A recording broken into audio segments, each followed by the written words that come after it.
50 বছর আগে জন্মাইলে বড় বাচ্চা বাইচা যাইতাম। বাপের সাথে একসাথে মাঠে যাইতাম, ধান লাগাইতাম, পাট লাগাইতাম, মাছ ধরতাম জাল দিয়া, নদীতে নাইমা ইচ্ছা মতো ডুবাইতাম। 20-22 বছর বয়সে একটা বিয়া করতাম, ঘর হইতো মাটির, বৃষ্টি হইলেই চুয়া চুয়া পানি পড়তো ঘরের চাল দিয়া, চালে উঠে সেটা আবার ঠিক করতাম। এই life, career, success, pizza, burger, iPhone, MacBook, Facebook, drone, পাশের বাসা ভাড়া, গাড়ি, বাইক, কোনো কিছু না কোনো চিন্তা থাকতো না। পছন্দ করা মেয়ের বাপ স্ট্যাবলিশ না হইলে বিয়া দিবে না সেটারও কোনো চিন্তা নাই। গাড়ি বাড়ির চিন্তা নাই, দুনিয়া নিয়ে কোনো চিন্তা নাই। কে ভাইরাল হইলো নাকি কারেন্ট ইস্যু কোনটা চলতেছে এইসব ভাবার টাইম নাই। সন্ধ্যার পরে একটা ঘুম দিতাম।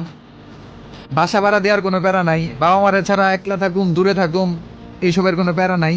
খালি কাজ করো, খাও, ঘুমাও। এই হার্ট অ্যাটাক, হার্টের ব্লক, অফিসের প্যারা, বসের জারি, অন্তত পক্ষে টেনশন মুক্ত থাকতে পারতাম। 50 বছর আগে জন্মাইলে বড় বাচ্চা বাইচা যাইতাম।